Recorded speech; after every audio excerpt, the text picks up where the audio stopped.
근데 이제 대북 송금 이 의혹과는 별개로 이재명 대표와 김성태 전 회장이 적어도 전혀 몰랐던 사이는 아니라는 정황들도 있습니다. 화면을 보겠습니다. 이재명 대표 측이랑은 뭐 연락 줬거나 쌍방울 전환 사채 중에 변호사비로 흘러 들어간 건 없었을까요? 지금 전혀 모른다고 말씀하신 건가요? 쌍방울과 이재명은 대체 무슨 관계입니까?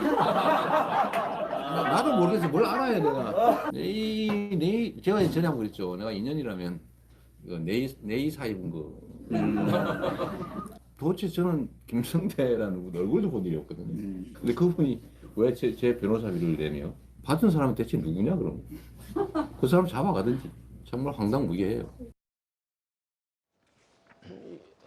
이 얘기 또한 어제 저희 채널A가 단독으로 취재한 이 내용인데 2019년 5월 김성태 전 회장 모친 상태 이재명 비서실장이 조문을 했고 이듬해 3월에는 이재명 대표 모친 상태 김성태 전 회장 측근이 조문을 했다. 서로 조문을 했고 직접 조문 가면 위험할까 봐 측근을 대신 보냈다.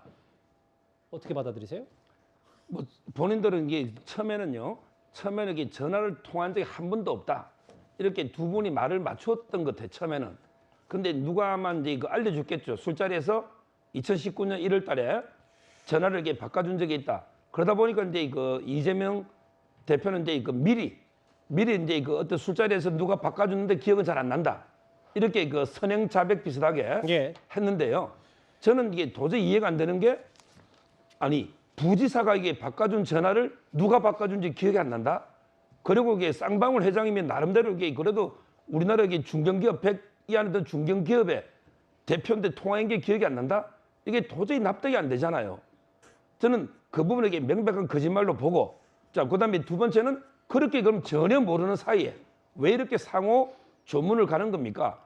예를 들어 이게 쌍방울이 경기도 기반한 기업은 아니잖아요. 원래는 이게 전부 기업 아닙니까? 쌍방울이 굳이 경기도에서가 뭐 삼성, 현대 이런 것처럼 이거 갈 이유가 없는 이런 게 기업이고 그다음에 무엇보다 저는 쌍방울이 그때 이재명 지사 이제 모친 상태 그때 아마 이게 정중히 뭐 화환이나 모든 걸 거절한 걸로 코로나 와중에 아는데 이렇게 자금을 담당하는 박모 부회장이 직접 여기 갔다 이거는 둘 사이에 저는 상당히 친밀감이 있으니까 가능한 행위가 아닌가 이런 생각이 들고요.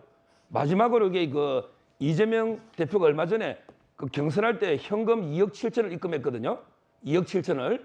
근데 그 돈이 어디서 났느냐 했더니 2년 전에 이미 은행에 인출해가 장롱에 있던 거 돈하고 그다음에 어머니 모친상의 조의금 이런 거 모아가지고 2억 7천을 현금 입금했다. 이렇게 설명한 적이 있어요. 저는 이게 모친상에 모았다 일반 공무원들이 우리 김영란법에서 조의금 얼마 내겠습니까? 저는 쌍방울이 상당 금액의 조의금 명목으로 뇌물성 이렇게 많이 낸 게 아닌가. 그러니까 이게 기타금 그런 게 놓은 게 아닌가 이런 의심을 하고 있어요. 그러니까 그거는 이제 어느 정도 개인적인 추론이고 그리고 쌍방울이라는 기업이 또 어느 지역으로부터 기반이 돼서 커나갔다. 이건 또 좀 다른 차원일 수 있으니까 그거는 좀 제가 그만 살짝 드러나겠습니다. 예, 이 부분은 조 의원께서는 어떻게 보세요?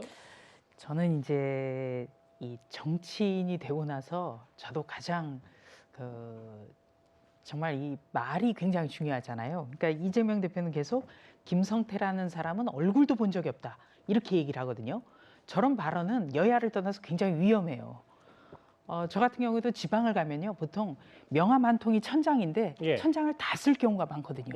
그리고 누가 저를 보면서 예전에 저를 봤는데 기억이 안 나십니까? 이러면서 예전에 찍었던 사진을 딱 보여주는 거예요.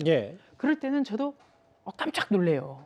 그러니까 이 정치를 하다 보면은 많은 사람을 만나고 또 단둘이 아니더라도 분명히 어디선가 만났을 가능성이 높은 거예요.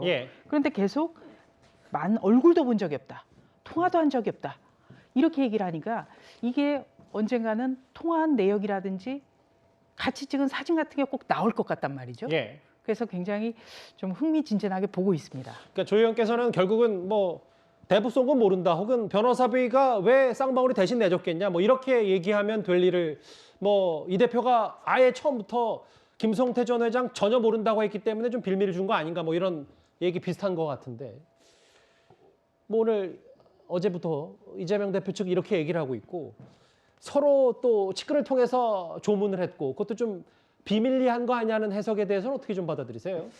저는 참 이해가 좀 안 되는 게 김성태 씨가 별 의미 없는 말을 던져주고 있는 것 같아요. 아니 100억이나 이재명 대표 당선을 위해서 쓰신 분인데 조문을 서로 안 갔잖아요. 서로 안 가는 경우가 있겠어요? 정치인들은 실은 모르는 사람도 지인들이 부탁하면 갑니다. 그런데 안 갔다는 측면. 그리고 2019년 1월에 전화통화 누가 바꿔줘서 한 번 하고 2019년 12월에 누가 바꿔줘서 한 번 하고 2번 했다는 거예요. 그러면 이거 기억 못 할 수 있죠. 이거 뭐 기억 못 했다고 막 나무래면 앞으로 정치인은 기억 잘하는 사람만 돼야 되겠습니다. 그런 측면에서 저는 이 팩트 가지고 이재명 대표를 공격하고 이런 건 괜찮습니다만 뭐 왜 사람을 기억하지 못하냐고 뭐라고 하고 왜 조문을 안 갔는데 뭐 조문 대리라도 보냈으니까 너희들 무슨 상관이 있는 거 아니야 이렇게 비판한다고 한다면 예. 정치인 300명은 매일같이 비판받아야 돼요. 근데 그래서 저는 이게 팩트를 가지고 이재명 대표를 차라리 공격하지 너무 관심법으로 공격하는 것은 적절하지 못하다 이런 생각이 듭니다. 알겠습니다. 뭐 대리 조문 얘기, 김성태 전 회장과 이 대표의 관계를 암시하는 여러 정황들과 함께 이재명 대표를 대통령 만들려 했던 거 아니냐는 여러 김성태 전 회장의 증언 얘기까지 첫 번째 이슈 집중적으로 살펴봤습니다. 그런데 어찌됐건 검찰의 칼날이 이렇게 조금씩 이재명 대표를 겨누면서 이 대표는 물론이고 민주당도 분명히 곤혹스러울 수밖에 없을 겁니다. 다음 주에 바로 확인합니다.